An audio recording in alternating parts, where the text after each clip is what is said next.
Hey there guys, Chris I here from TalkyTimeWithChris, bringing you what I was hoping to do when I first started this channel. Sort of like a news report of the top three, of three of my favourite stories happening through the week, internationally or here home in Britain. So I'm just going to get kick-started right on. Any more details you want, I'll put in the description. So let's get it going. As we all know, in 1963, on November 22nd, JFK was assassinated. Now, the person blamed for this was Lee Harvey Oswald. He was arrested about an hour after the shooting happened, so all the blame went on him, but he was later then killed coming out of court or something, I can't remember. But he's been dead now for about 20 years, but his coffin has been sold.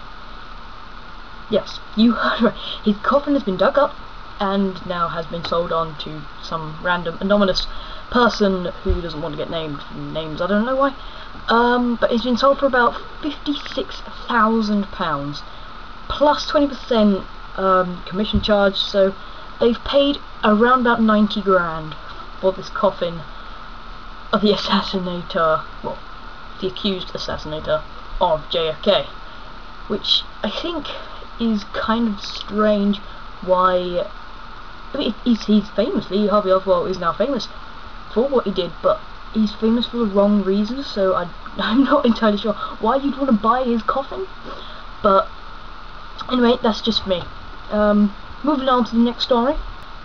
In Ukraine, a fight broke out in Parliament building. From what I've read, this is about some MPs got a bit annoyed at when other MPs were accusing the leader of I don't know what, I think it's a corruption case.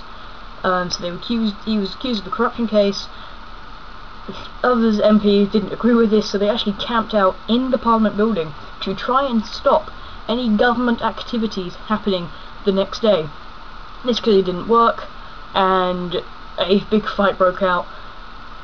A few people going to hospital, but no one died. I think, no, yeah, 6 people went to hospital. No one died, so that's okay. But chairs being thrown. I'll put a picture in here.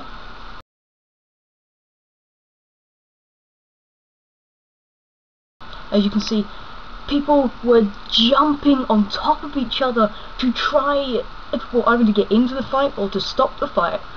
But it's just so strange why someone would want to do this. But I'm going to read up more on this because it's quite an interesting story. So from what I'm getting, I believe it's actually then something happened with the Russian Navy.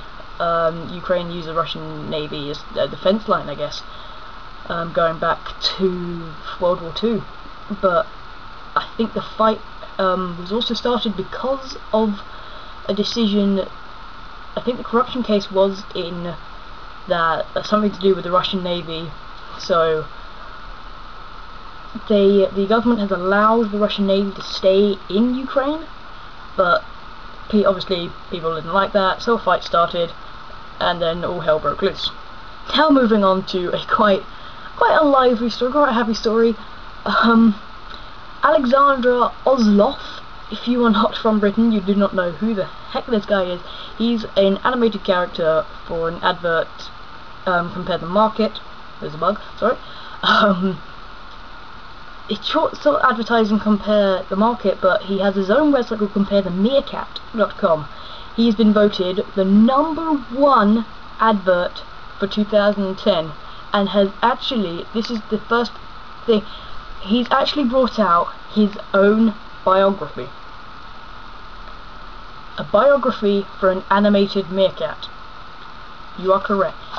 It basically tells how his family got from where they were to Russia to make this website, and you can see his family history, and it's so very strange. I'm going to be reading that, maybe do a review for it in the near future, but we'll have to see.